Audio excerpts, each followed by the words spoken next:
Ladies and gentlemen, welcome to, I think, the 17th edition of Real Business of Wine. And I keep saying they're different. This is yet another different one. I think it's the differentest we've done. And this is because it came up I don't know how, 2 weeks ago. Hi Tanisha, just arrived. We gave the microphone and the floor to a group of people from Bordeaux, and with Jane Anson, who ran the evening brilliantly with the Bordelais talking about their problems with En Primeur. And Polly and I thought, wouldn't it be great for us to just actually to stand back and hand the microphone and the camera and so on to everybody else or to other people. And DLynn Proctor, who dropped in when we were talking to Jancis to say hello, we thought, yeah, why don't you actually have it's Friday evening for us. It's only, I think, 1 p.m. for you. I think then time, you're on the East Coast. Where are you at the moment? 10 a.m. Napa. 10 a.m. Napa, so you're on the West Coast. Mack is on the Andre, it looks like he's opening a bottle by the look of it. And Tanisha Townsend is in Paris. So what we're going to do this evening is Polly and I, and Gary. Hi, Gary. Welcome. So Polly Hammond, who's at the top of your screen, depending how you're looking at this, and I'm just going to unmute you, Gary. Good morning. Good morning. Yeah, we're all different time zones here, and we've had one or two problems with our attendees on time zones. I think Zoom had a little bit of a problem. I'm going to unmute Andre and unmute Tanisha. So I think what I'd love to have happen is for Polly and I to do what we plan to do, which is actually stand to one side. I'd like you, DLynn, to take over. I think you guys should probably, I'm sure most of the people watching this know, I love your backdrop, Tanisha. I'm sure most of the people, all the people here know at least some of you, but introduce yourselves a little bit. And I think the ball, I'm throwing you the ball, you've got it, you can kick it, punch it, hit it, do what you like with it, with the audience, and go ahead. We've got an hour or so of Friday kickback with wine and the business of wine as our real theme. So over to you, DLynn. Well, hey, thanks very much, Robert. Thanks very much, Polly. First and foremost, I appreciate you guys letting me crash about 3 weeks ago when Jancis was having a lovely conversation. I always am delighted to chat with Jancis and be around her, whether Napa or whether the UK. So I just wanted to kind of pop in and listen. And then I was like, oh, I'm on screen. Geez. I wasn't prepared for that, but very, very fun. But of course, was really excited when the two of you asked and look, I don't want to dare say this is not my panel. I am not anything. These are my friends. These are my colleagues. We are all equals today in this wonderful chat with Tanisha Townsend and Gary Obligacion and Andre Mack, whom I affectionately call Daddy Mack because he's definitely that with his wonderful family. But yeah, just stoked to be on chatting with you guys. I know that today's podcast, if you will, or today's chat is called Something for the Weekend, Somm, short for sommelier, which at the end of the day, all of us are or have been at some point in our careers. You know, Gary Obligacion, that I affectionately call Gary O, maybe not necessarily a sommelier, but his life has been dedicated to service. Tanisha Townsend, her life has also been dedicated to service, whether wine retail or education, teaching in Paris. And then Andre Mack, I mean, wow. And I'm going to let everyone introduce themselves, but these are just kind of my terms of endearment for bringing them in, if you will. Andre Mack, San Antonio, Texas, best young sommelier in America way back in 2003. I mean, my eyes were just open to guys like Andre Mack, then making his way to the French Laundry under Paul Roberts and TK, and then Per Se, and just the magnificent things that he's done in his career. So just really fortunate to be on with friends. Very, very fortunate to be invited by Polly Hammond and Robert Joseph. So yeah, like as you guys mentioned, I'd love to start with the powerful female. I'd love for Tanisha Townsend to maybe introduce herself first and kind of give us a little bit about who she is and her background. Then we'll move to Gary O, and then we'll finish the intros with Daddy Mack, with Andre Mack. Okay, I'll see if I can follow behind that. I'll do my best. Hello, everyone. My name is Tanisha Townsend. Hello. My name is Tanisha Townsend. I'm originally from Chicago, but currently living in Paris, France. And I'm by way of, even though I'm a White Sox fan, but that's well. But by way of DC, and I'm here teaching wine courses at university, so I'm also Professor Townsend. That's one of the hats I wear. I also do food and wine tours. I do some luxury and advanced tour guiding for people that come in and want to learn about wine in France or wine in Paris. Day trip to Champagne. I also have a couple of podcasts. One I host with friends called Swirl Suite, then another one called Wine School Dropout, where we do some kind of basic level education on wine, telling people what are some wine words you can use? How can you go to the wine shop and ask for the wine that you want? And I drink wine often. That's me. Okay, guess it's me. I am Gary Obligacion, originally from Los Angeles, California. Started my career in 1984 when I was a freshman at UC Berkeley because I got a job at Chez Panisse. Really just an amazing spot to begin.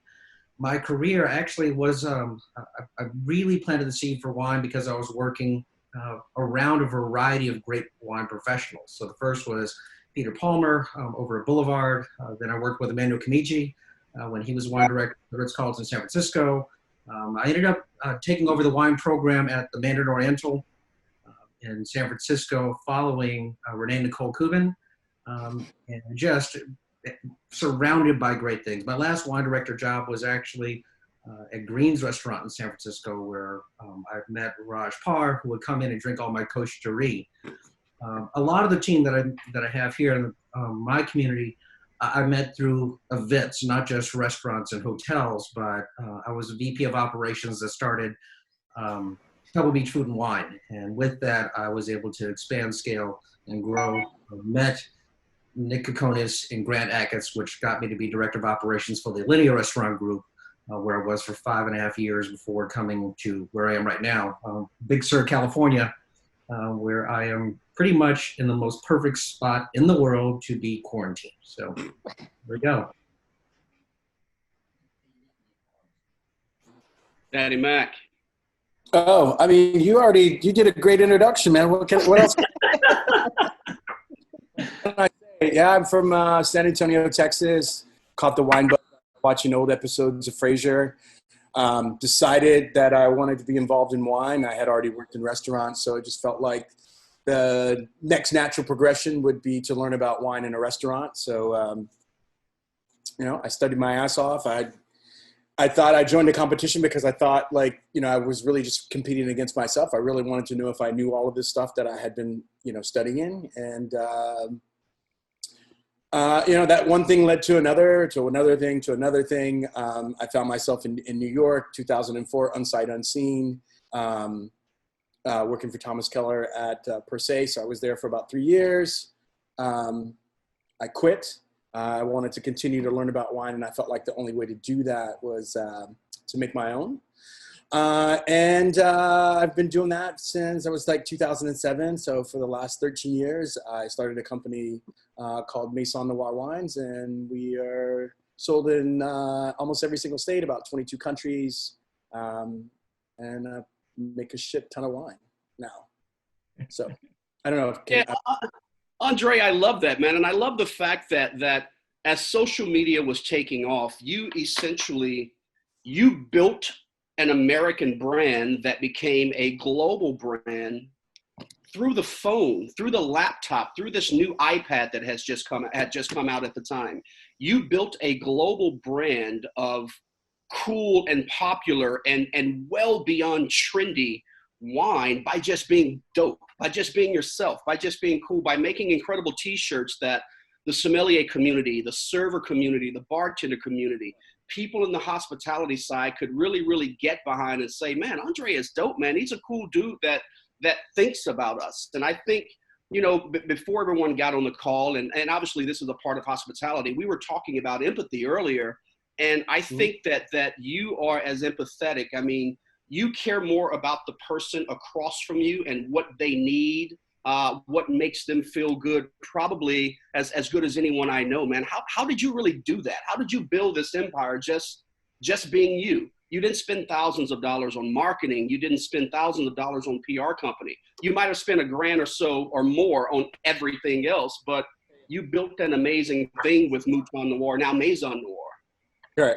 But I think, you take bits and pieces from along the way, you know what I mean? Like, working for TK, that taught me a lot.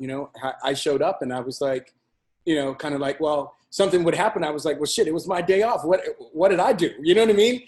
But it wasn't bad. It was kind of this idea of like, I think we all sometimes get caught up in the world where we want to assess blame on, and insist the reason why we're in this predicament is because of this person or this or that. And the other part, what I learned working for him was that it's like, how do we prevent it from ever happening again? And it's coming up with a solution and truly being empathetic to other people's needs. Right. So, and, I think social media for me, I knew nothing about it. It was Gary V who had become a friend. He showed up to the restaurant. I had never heard of this guy before. Actually, I remember he went to the bathroom and I asked everybody, I was like, who the hell is this guy? Why did you bring this guy here? He was just talking and yapping a mile a minute. I was like, I had never heard of him. I was like, who is this? It's 2004. And they're like, oh, this guy sells the most wine on the internet. I was like, that guy on the internet in the world? They're like, yeah. And we quickly became friends. And, it was interesting. It was a guy who had a wine shop that had 8 IT people, right? When most shops didn't have any IT people. Yeah. And so he was always like, hey, man, you got to check out Twitter. You got to check out all these other different things. And I never knew how to use them. I just signed up because he asked me to. And then, every now and then I'd be like, dude, what am I supposed to be doing? And he's like, impart your knowledge. Like, it's a cocktail party. But the social media was just easy, right? You didn't have to pretend, right? You just were you. And I think it came in a way at a time where everybody natural wine hadn't really started yet, and that whole irreverent style, there wasn't any of that yet. Right. You know what I mean? Like, for me, I was, I came from the establishment, but when I left, I was kind of like, wine doesn't have to be this thing that we all think it is. And for me, it was just really putting my likes together. Like, I was a kid who grew up on punk rock and hip hop and skateboarded and, wore Jordans, all those things. And I was like, why? And I fell in love with wine. How come I just can't put all those things together? And that's what I did with Mouton Noir, Maison now, if anybody's watching. No, I find it absolutely amazing, man. I mean, what you've done and what you're still continuing to do with Maison Noir is nothing short of absolutely brilliant, man. You are popular culture. You are the culture. You are expanding the culture. You are making the culture. You are making even cancel culture cool again because it's now back to the culture. So I love everything that Maison Noir is doing. Now, Tanisha, for you, on the other hand, coming from retail in Chicago, how did this entire exodus to Paris, how did that happen for you? So how it happened is kind of by accident. I was at a wine festival in Maryland and just became completely fascinated with this wine I was tasting. Had I known the trajectory my life would take, I would have remembered who I was talking to and what wine that was. But I'm sorry, Maryland, I do not. But I was very fascinated by that wine. And I kept asking the winemaker, like, well, why does it taste like raspberries? I was like, so you crush the raspberries in the glass? And he was like, no. And I was like, so you have raspberries that grow next to the vines, and that's how it got this flavor. He was like, no, that's not it at all. I was like, well, I don't understand, but this is delicious. So I went home, did some Google searches because Google knows everything, and then found out why it actually tasted like raspberries. And I was like, well, this is fantastic. I have to get into class. So I rolled in WSET, the first one, the week after that.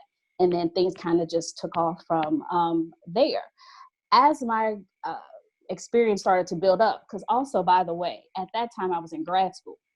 So was working full time and in grad school and taking WSET, and then started working part-time for a wine marketing company, growing with the company, then started teaching at a college in Maryland. And then I met a woman who worked in Paris. We met, things were fine. And then she emailed me one day and just said, hey, my school's looking for a guest lecturer.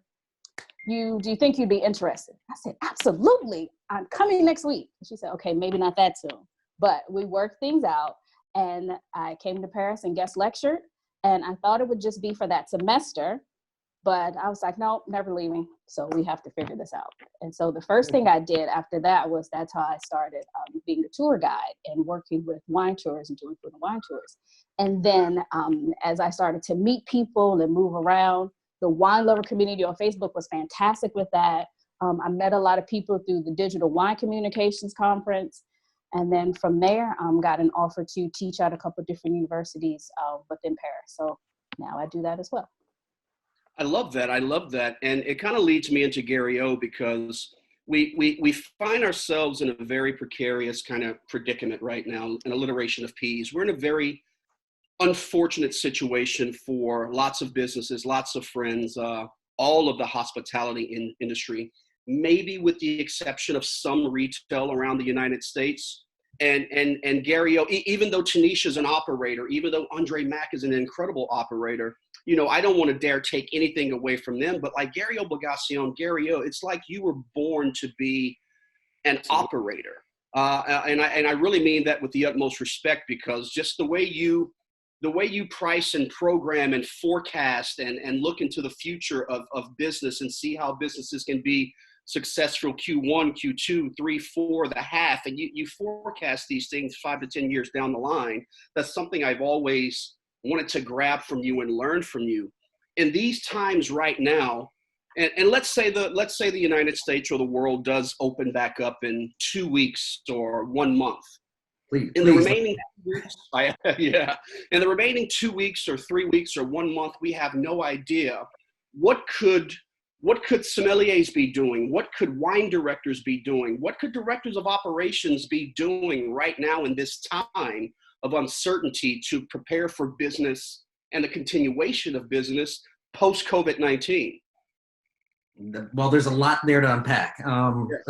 One, thank you for the compliments. What I would say is this. I personally have always tried to maintain, have a plan. And that plan is far-reaching and also very close on the horizon. So I have, call it a 10-year, a 5-year, a 1 year, a 6 month, a 2 month mark, 1 month mark, so forth. But you back out. Having that 10-year idea kind of lets me know where I'm heading for in general. Now, it expands out, you know, so that 10-year mark is an arc. That then when you back away from that, now you have your 5 and 3 and you get closer and closer. And your decisions that you're making today really don't come into play until further out, but you have to understand that they're there and necessary. What an operator can do right now is really understand that the game that we played is not going to be the game we're going to be playing. It's going to all change, and none of us is really certain what that means. Hospitality in general, to use a baseball analogy, since we were talking Cubs and White Sox, you get to the plate and you know the curveball's coming, so you learn to hit the curve. But what we do in hospitality is we get up there and we're prepared to hit the curve, the fastball, the knuckle, the slider. You know, it really doesn't matter. We're prepared to hit anything that's thrown at us. So we have to hone our skills so we're prepared for the knuckleball. We're prepared for the fastball. We're prepared for the slider, right? It's one of those things that in hospitality in general, it's never the plan that you have. It's the backup or maybe the tertiary plan. And if you don't have a consideration for what might occur, then you're kind of screwed. I'm reading an article today. It was David Chang who was quoted in Vice. And right now he's talking about, you know, Chipotle is, you know, looking at spending $1 billion in cash in order to stay afloat, possibly, you know, to figure out what goes on. That's a lot of money. His statement, David Chang's, was that it's going to take those with biggest cash reserves are the ones that are going to succeed going forward. That's part of the equation. Really what you look at is what Nick said back at the end of March, Nick Kokonis, who said that those businesses that were operating properly in January, you know, or December or sometime last year are the ones that are going to make sense, the ones that are going to survive. You need to have good businesses. You need to have cash reserves. You need to have margin ability. You need to have an ability to think and rethink your business model and shift with the world that's around you. Those businesses that were able to twist and change and discover, okay, we're going to go to go food versus just shutting down entirely. It's smart for some businesses. It wasn't smart for others. The great operators are the ones that were able to determine immediately if it was a good decision for them or not. And that was because of all the other things they'd done to prepare for that moment, even not knowing the moment was coming. I don't know if that answers the question, but that's how I would put it. No, it really, really does. And it's going to ask me to lean on Andre Mack for this one. Now, you haven't been on the floor in a long time, and nor have I, besides being fortunate to be invited for fun stages in restaurants, whether they be Spago in Beverly Hills with Wolfgang, or whether they be, whether it's the Little Nell and Aspen doing during Aspen Food and Wine. I've not been on the floor in a long time.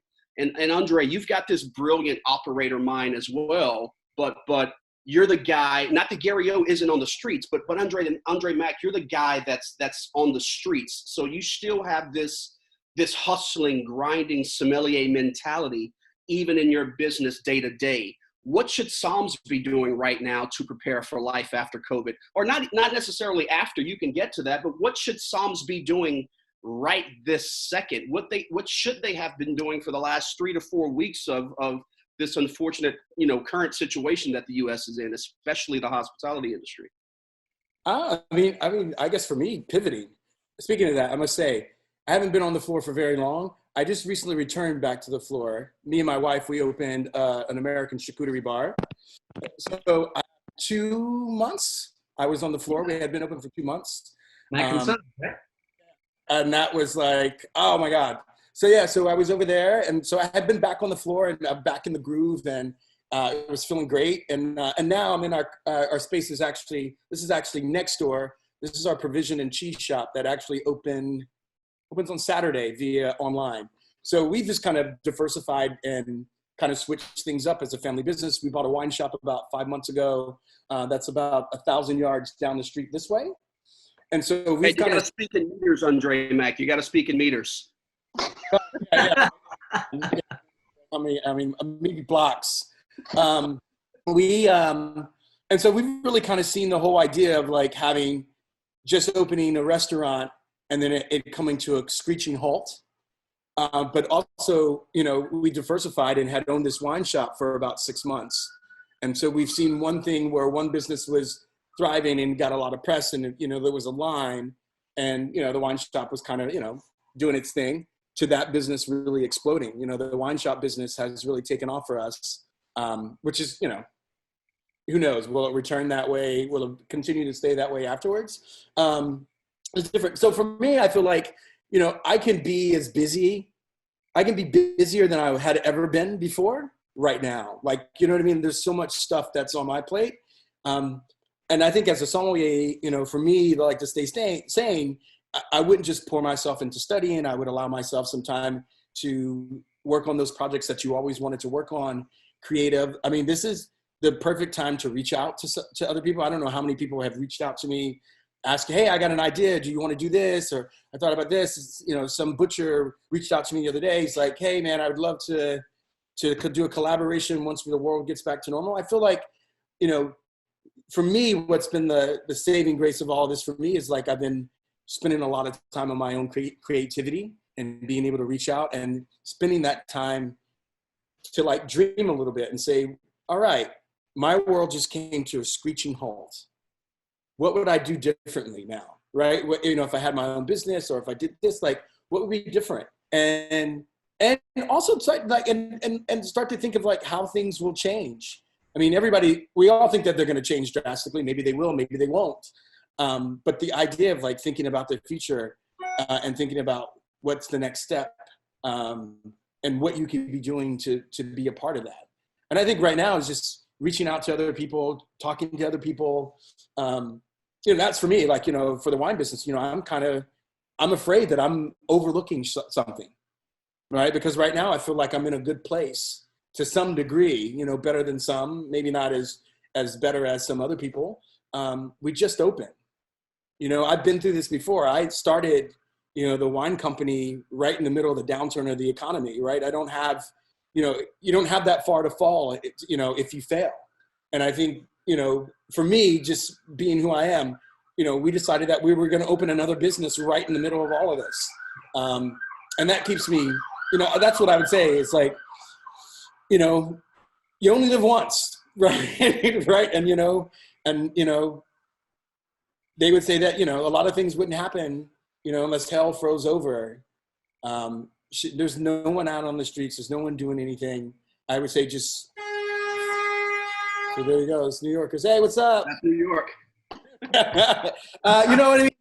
Say, no time is a better time than right now to work on yourself and help others, but like create those things that you wanted to create and what you want to see in the world.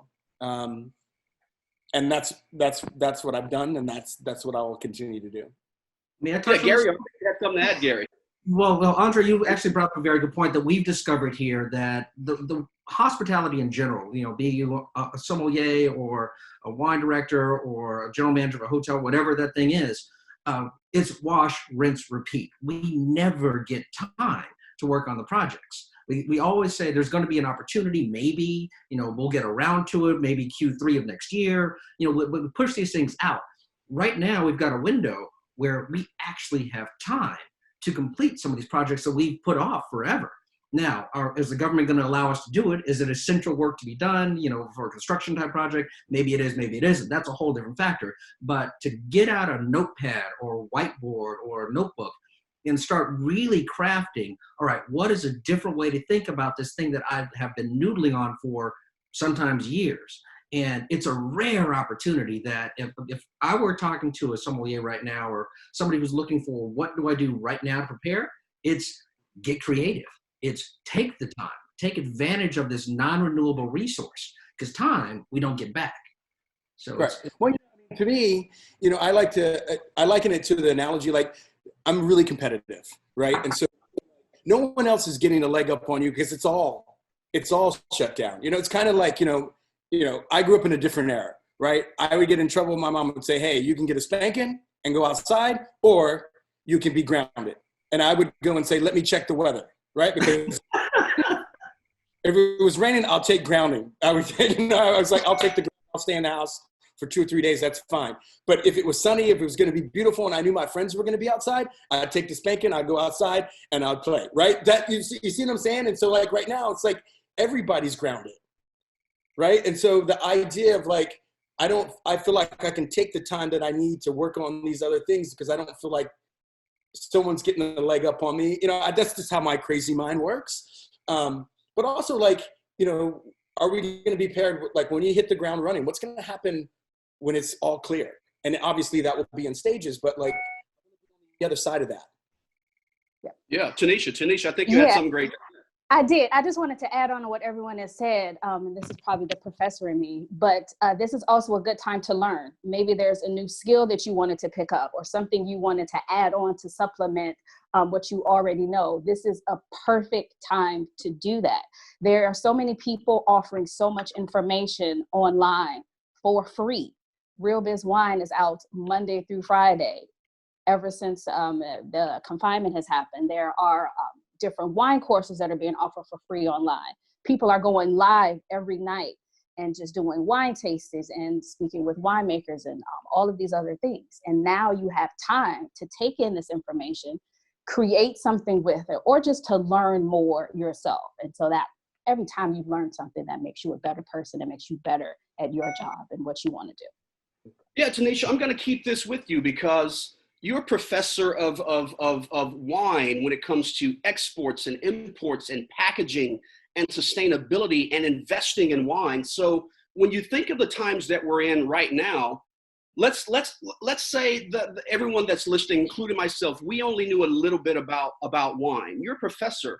Wouldn't this be a fantastic time to, as everyone has said, and hopefully everyone knows, start studying? But if you are on the more advanced side of wine education, wouldn't this be a wonderful time to create an IG channel, a YouTube channel, or any other outlet, a Zoom channel, a Zoom login, where you can actually build a curriculum and teach younger or junior sommeliers, junior operators, whatever the business of wine may be?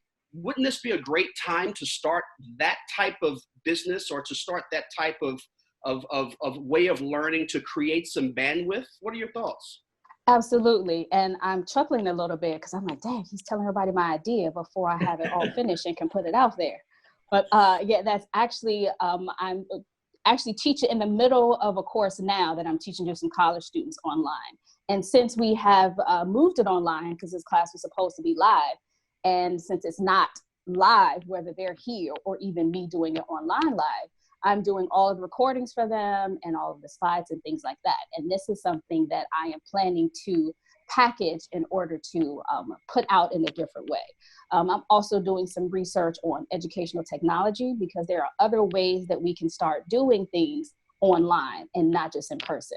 And you can also do it in a fun and interesting way, not just, okay, class, here we are today, and I'm going to turn to the board and this is what we have. No, there are ways you can do that. With some of my voice recordings for the students, we have sound effects, we have voice changes.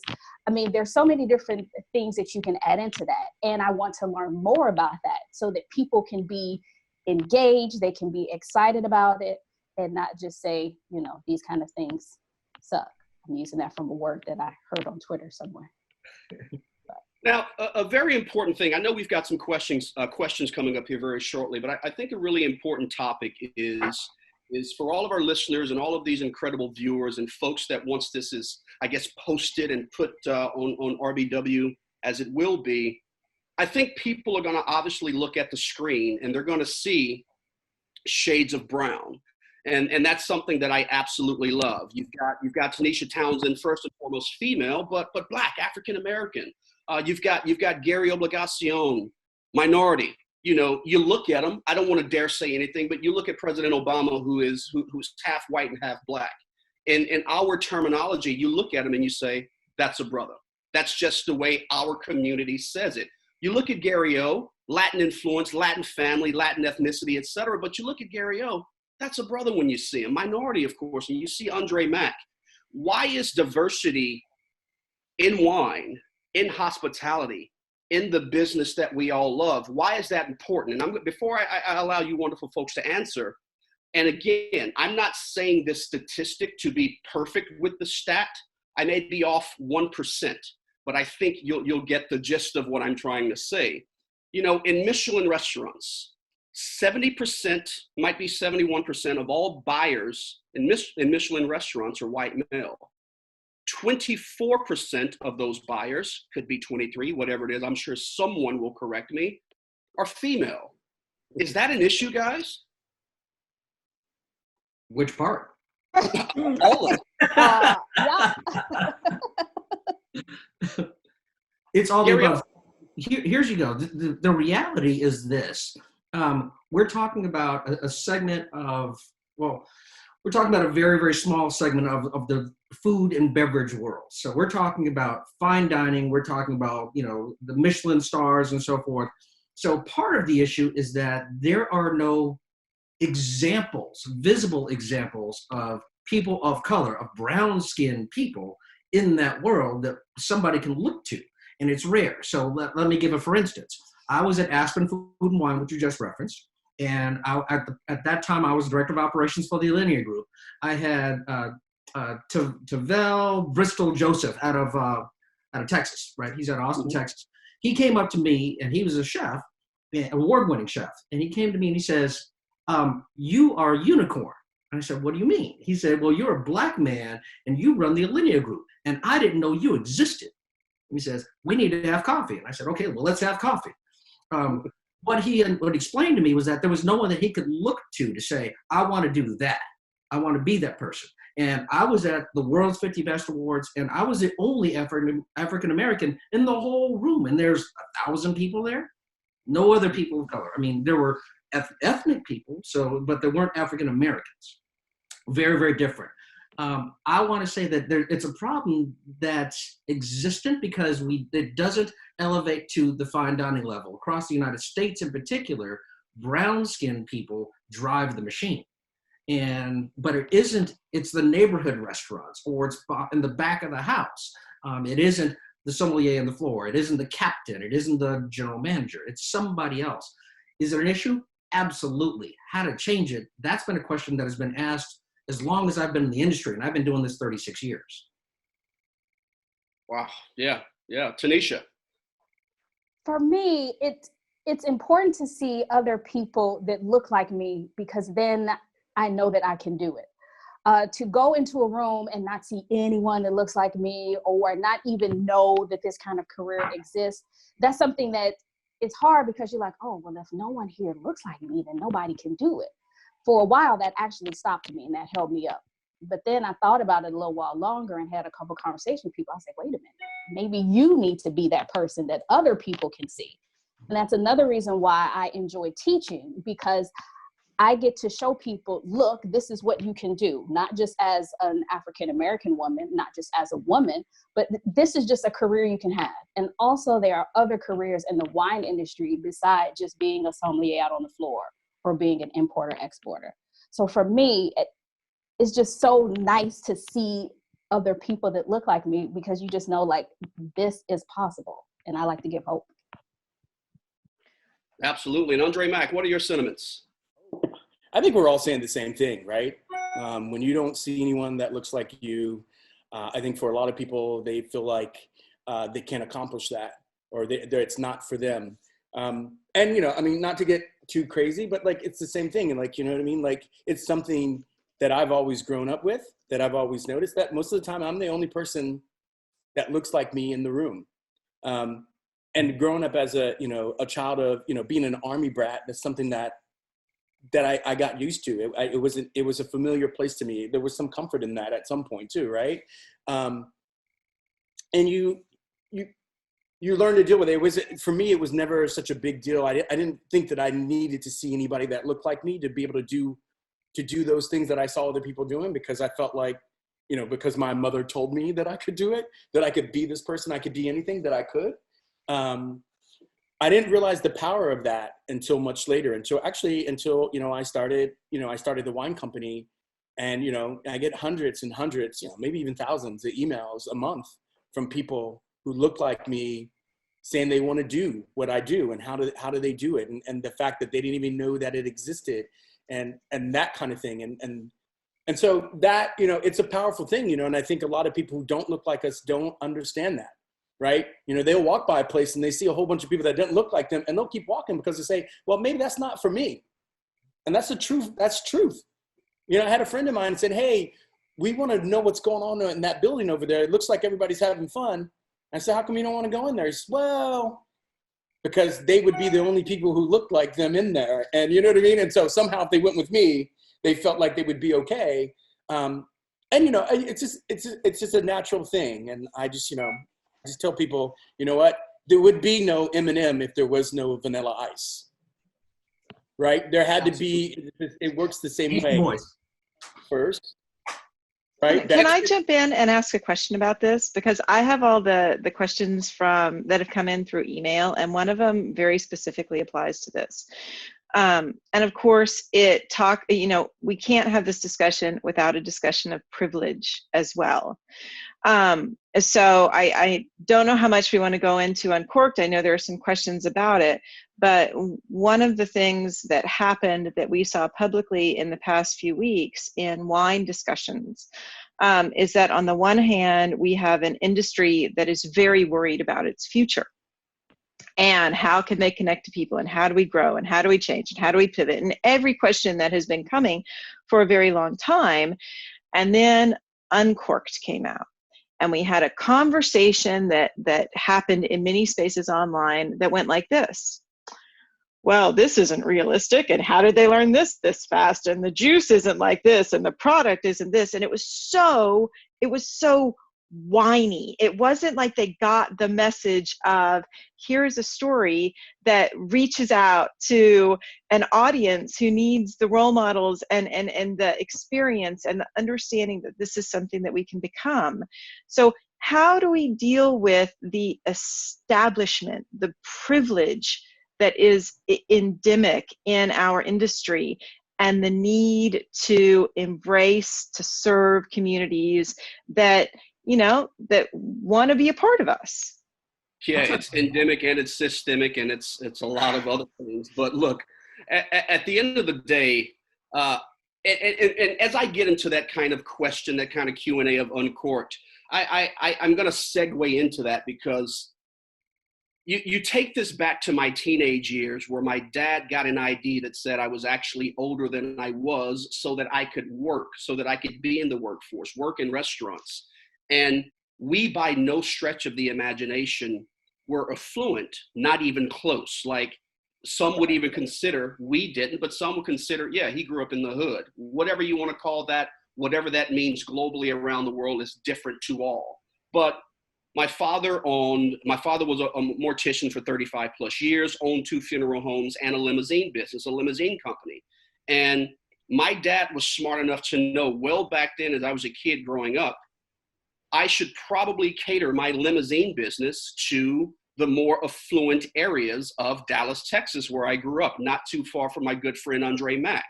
So with that, my dad was always around the top hotels in Dallas, the top restaurants in Dallas, the top venues and event spaces in Dallas, because he operated limos. And my dad said, you know what?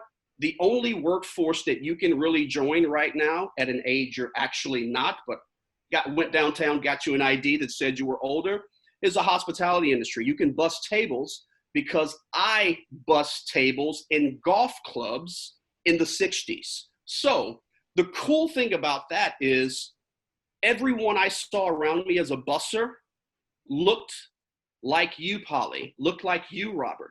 Everyone, this is upscale, uptown Dallas, Texas, affluent. We all know the stat might have changed. Dallas has more millionaires per capita than any other city in the United States, but it's just lily white, if you will. Now, Dallas is made up of white, black, and Mexican, really 3 colors, 2 of those colors being brown, but we make a tiny percent of not only the global population, 14%, the American population, 13%, but the Texas population of a very small number, African Americans. But I was always around white folks that were fine dining and buying incredible wine and talking about their house in Aspen, their house in Vail, talking about generational wealth and generational businesses. And when I hand my son this business. So yeah, you fast forward, why is there an issue that the movie Uncorked came out and all you see is black? All you see is all you hear is rap music with lyrics that may not be morally acceptable. And in the studio scene where Mamadou Ache, a wonderful, wonderful actor, went to Yale for goodness sakes, a wonderful actor is talking to his cousin played by Bernard David Jones. And in the background, what are his friends doing? They're rolling a joint, having fun. Who cares? That's not a bad thing. That's not a sin. How many white CEOs, have been smoking cannabis every single day for their entire careers, and they run banks and they do this, but when we do it, it's looked at as something that's not acceptable or not cool or shouldn't be done. We go to jail over that type of stuff. Back things have changed and relaxed now. So yeah, why can you not see a black family talking about generational family business? Why can't you see a black family on a Hollywood screen where the father is present, where the mother is successful, the father is successful, he's trying to hand the business down to his son and open another business? This is what we get in the hierarchy of the world with every white family and every white situation, especially on TV, especially in film. That's what we're inundated with every single day. So the fact that Prentice Penny, the writer and director, put together this amazing script with all brown folks, but they happen to all be African American, of course. I mean, wow. I thought it's something that this should be a point in life where life imitates art. I mean, this needs to happen across Goldman Sachs. This needs to happen across Chase. This needs to happen across every fine dining restaurant around the world. This needs to happen across anything and everything that has to do with business because, not to make it, definitely won't get political, but we're so disproportionately seen and recognized and known for the amazing things. And look, at the end of the day, I haven't talked about myself and I will never do that because people that know me know I just won't. But in the late 90s, when 94, 95, 96, 97, I was a kid bussing tables, early 2000s, very fortunate to have, 90-day visas and be invited because I couldn't afford it. I missed out on trips to Vin Expo in 2000 and 2001. Finally got to Europe because of great people like Leo Locascio and Marilisa Allegrini at the time and other folks who really ushered me up. I mean, at the end of the day, I saw Andre Mack and was like, holy shit, mind blown. Andre Mack winning sommelier competitions in 2003 at a very young age, being recruited by Paul Roberts, now, chief operations officer of Colgan with Ann Colgan and Joe Winder, former Goldman Sachs, me kind of bringing that full circle. I saw people like Alicia Towns Franken. I saw people like Gary Obligacion. I saw people like Nadine Brown running restaurants for Charlie Palmer way back in the day. So yeah, Andre made great points. Tanisha made great points. Gary O made great points. I saw people that looked like me excelling, even though they were less than 5. And I was like, look, I can do this. I can master this as well. I can build something as well. So yeah, I know I tend to ramble and may have gone a little bit off topic, but I think it's very important that that's what Uncorked shows you. It shows you what you never get to see. So I would say this. Tanisha said a little while ago that part of it is each one of us stepping up and saying, I'm going to be seen. I'm going to actually get out there and make sure I'm a representation of what this culture can be. Here's the reality. If we talk about wine specifically, Andre Houston Mack has been making delicious wine for years now, and he has his own cult following and has built his brand from the ground up. And I had the T-shirts before I knew he was making wine. It was awesome. But more than that, there was this thing that happened this past year, and you have Dwayne Wade making wine, and it's delicious wine. He becomes a representation that people didn't know could happen. So if you want to talk about getting seen and being noticed, it takes someone like that to step in and say, okay, I'm out there. Now you have a part of the culture, the urban, Black culture that's going to look and say, I know Dwayne Wade, but they don't know him from wine, but they know him from basketball. And now he's going to step out there and say, I'm a winemaker. They're like, wait a second, I can be a winemaker? And now they have a very, very clear example, a very visible, big one, that they're like, I can do that. And now it gets traction. And there's people, you have younger children, a whole generation. Because you look at the people on this panel, most people don't know who we are. Dee, you're probably the one that's a little bit different because of you've been on screen. Everyone got to know you through Somm. People have no idea I exist, right? So it's a very different thing. People who want to know us do. Our industry knows. But it doesn't branch outside of that very, very small circle.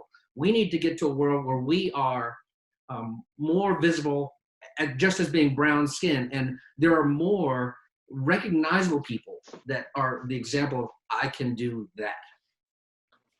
So last year, Red, White, and Black was made. I mean, it was a process of many, many years. Jerry Brown producing that had great stories behind them. I know a lot of work went into getting that into the public eye. But of course, it didn't have the money backing it, Netflix, the celebrity status. But what would we say about, the need to actually promote these wider stories? I mean, the one that stood out for me when I was in conversation with them was the story of the winemaker saying to me that it was his winery, his baby, and yet people would come and visit and ask him if he was the janitor. And this has stuck with me in such a horrifying way. And yet it was so difficult to get it off the ground. So I think that we can actually bring Joe in to ask this question. Joe Fattorini has a question that directly ties into this. So hold on, let me do this right. I don't want to speak for Joe. We're going to allow him to talk. Joe, ask your question. Hold on, do you guys all know Joe from the wine show on TV? Mm-hmm. Yes. Well, hello. Thank Joe. you very much indeed for allowing me in here. My question was, what would you as a panel like to see from people like many of us who have enjoyed and unashamedly and admittedly have enjoyed white privilege to get where we are? What part do I play, what can we play to create a better industry and ultimately a better world? I'll quickly answer that because I've got 3 other brilliant people that are much smarter than I will ever be. look, I think people like you that have these wonderful platforms, whether writers and authors and journalists, I think the more you, and I don't want to use this word incorrectly because this is really just off the top of the head, but I think the more you invite them to be a part of the global symposiums and the global platforms that you already, in your words, not mine, have this privilege of already endemically and systemically being put in place to have, if you will. I think if the Shakiras and the Julia Coneys and all of these incredible African-American women writers and male writers and authors and journalists and the Tanisha Townsend, I think the more you bring them along to these global events and global forums and global symposiums where global eyes are on you, then they will see Brown next to you. And their platform will continue to grow. And it's not a competition. It's not like Julia Coney is going to take someone's job, because there are plenty jobs out there for all to have. But I think the more we are seen next to you, look, I was very, very fortunate, and I don't want to take over the chat. You raised a brilliant question. But when I was seen next to Leo Locascio and Marilisa Allegrini, even though I was not their equal, when I was seen back in the day next to the likes of Fred Dame, even though I was not his equal, and I could name a million other names, people put me on whatever level they put me on, and I was still a pup in the game just trying to learn. And it gave me a global platform that I hope to God I have shared and shared and shared and ushered other people in. But I think the more you and the wonderful Jancis Robinsons, and I'm not calling her out, I said wonderful, remember, bring these other folks up, people are going to say, holy shit, you exist, Andre Mack, Gary Obligacion, Tanisha Townsend, Julia Coney. You guys exist. This is amazing. I can do that too. I want to be a wine writer. I want to be a wine critic. I want to be a wine judge. I want to be an MW. I want to be all these things that, unfortunately, my parents weren't able to tell me about because we didn't know about it. Could I just chip in a quick question? Just to broaden things out. I mean, I've enjoyed this conversation so much, but we've been talking, and you've just been saying, DLynn, about all of the wine profession jobs. To me, a fascinating thing has happened in the last 2 or 3 years where wine consumption in the US, the most exciting, the most profitable wine country in the world, has slowed and has effectively stopped growing. And that essentially means that the wine industry is going to need more consumers. So actually, the white guys who've been drinking the wine, that are very often the middle-aged white guys who've been drinking the expensive wine, are not now drinking as much, or they're not going to be drinking more. There's a whole swathe of society that hasn't been brought into the wine drinking world. And I see that in South Africa in the same way. I see that in other markets. And I'm interested in hearing what you guys see as the future of actually broadening the wine consuming market, not necessarily, obviously the roles of the Somms, the roles of people in wine stores, all sorts of places, people of color, of all diversity, if you like, is going to be important. But how do we spread the message of wine? Tanisha, you've got a quote somewhere about just making people feel relaxed with wine, making people not feel frightened of wine. And that doesn't matter what color you are, because plenty of white people feel really scared of wine as well. But how do we broaden it? Well, I mean, you already see it happening, right? I mean, I think Gary just talked about it as more and more celebrities that look like us or come from the places that we come from. We're going to start to drink wine. You see, people like Dwayne Wade, definitely someone like LeBron James, who are on the, I consider will be on the tipping point of swaying other people's as wine to be their beverage of choice. A lot of other people who are young drinkers. I mean, I even get a lot of people come to me that say their first wine they've ever had in their life was our rosé Love Drunk, right? And they say honestly that it was because of the label or whatever it was, right? It was something that spoke to them.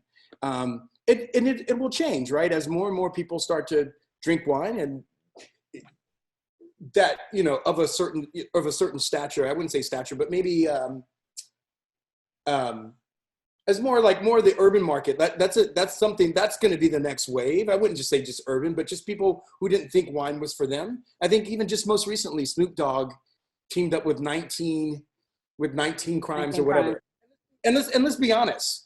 The old white guy that you're talking about that says they're not drinking wine, they know that those people aren't drinking wine anymore, and they're starting to team up with other people to make wine or to make products that they can put into the marketplace to introduce wine into new people, to a new genre of people. And, I think it's all good. For me, I think the more people that will drink wine, the better.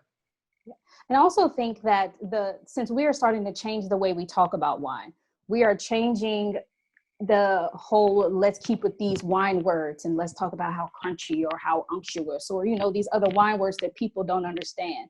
We're moving away from that and actually telling the stories behind the wine.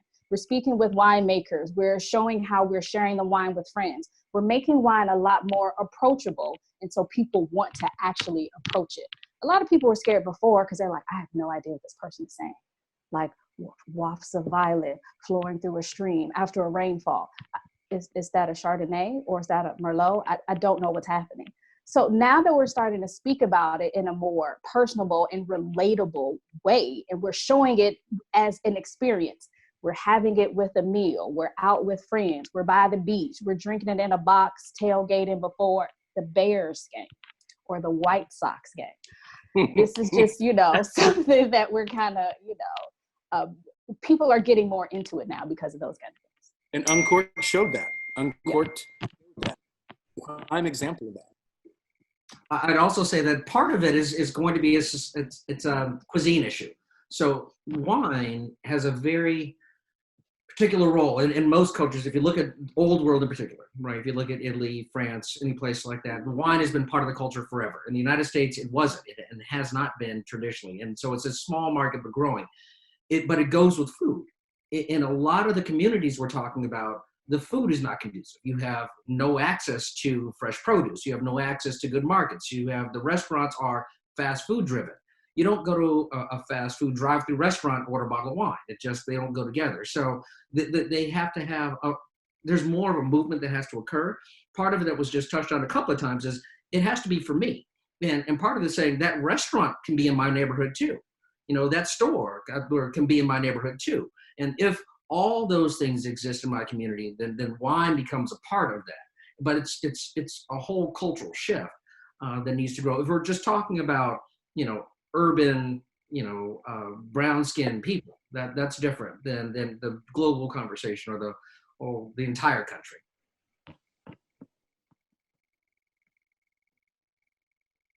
DLynn, I've got a question from Brian Tannenbaum specifically about Uncorked. He doesn't want you to give away anything about Uncorked, but he's got a particular question. Brian, can you talk a little bit about yourself as well? Because I think you're a lawyer who also talks about wine or communicates about wine. Is that correct? Thank you, Robert. Can you hear me? Yep. DLynn, thanks for Uncorked. I watched it because I thought it was a wine movie, and I realized it was a movie about family, and I thought it was spectacular. And without giving anything away, my question is, the ending left me with a question as to whether there's going to be a sequel. Well, I will say this, again, without giving too much away. We were very fortunate to be #1 on Netflix for a period of time, meaning folks tuned in, but there's still a lot of folks that haven't seen the film yet because dealing with family and this current situation that we're in, they've got other things on their mind.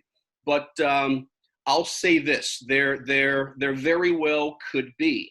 And I'll make it make sense, because when you think about the journey of life, when you think about the journey of kind of this generational way of, familiar way of passing business to your child and then your child and then your child, the world continues. The life that we all live will continue through children or through mentees, and the wine world never stops. So obviously this film has just released March 27th. It's not even been a month, but there are some wonderful things in the works for the future with the entire world of Uncorked, with Prentice Penny, my brother Datari Turner, all the other great actors and people behind the scenes, and myself, who was fortunate to be an associate producer on the film. Congrats on that, by the way. It was strong. Yes, absolutely. Thank you. Yeah. Thank you very much, Brian.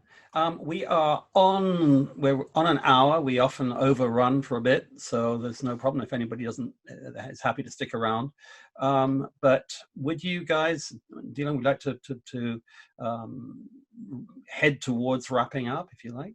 Yeah, I think we shall, because I think just the organic nature of the conversation and just how it's evolved really for me touched on a lot of topics that and we could probably talk for another 4 hours, but we touched on a lot of topics that are important to diversity, important to individuals that look like us being much more represented in this world. And forgive me, I said Shakira's name earlier. Her last name is Jones. Shakira Jones is an incredible mentee of Julia Coney. And these are two very incredible, and they're more African-American, Black American wine women that are wine writers. Julia Coney has spent a ton of time all throughout Champagne and all throughout Bordeaux, and she's been to every Vin Expo and Provine and Verona Fiera and all these incredible things, and she is really good at what she does. And I don't want to put words in her mouth and say she aspires to be Jancis Robinson. Shit, I think we all do. but there should be more Julia Coneys. There should be more Shakira Jones. These women need to be seen. That was my whole point, but I failed to say her last name. But yeah, just the fact that we've talked about the industry and sommeliers and operators and general managers, et cetera. I'm fortunate that we've had this chat. I'm fortunate that, you know, friends like Andre Mack, I literally sent him a text, man, and he was like, no words, dope, done. Like I sent Gary a text. He's like, I'm yours. Like, so these are leaders of industry, and Tanisha, she was already in from the beginning. So I'm just very fortunate to be on with you guys and listen to your expertise, listen to your brilliance, and really learn from you. Because like I say, you guys came before me, man. So, I mean, geez, I'm a pup in the game. So true. Well, I just want to say thank you. I'm so grateful to all of you for turning out on a Friday morning.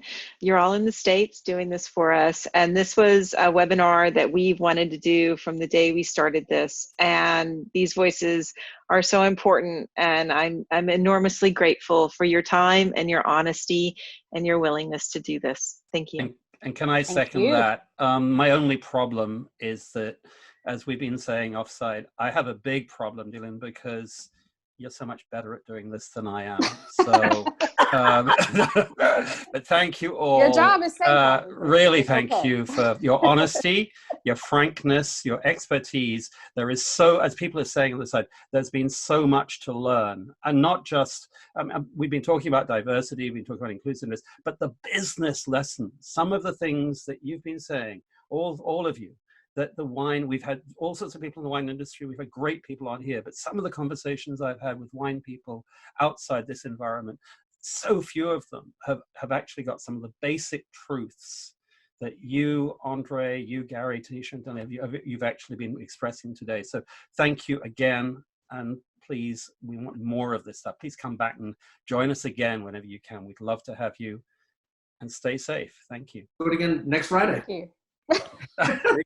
See you soon, guys. Thank you. And I hope lots of people see it on YouTube. That's the next thing. Thank you. All right. Take care.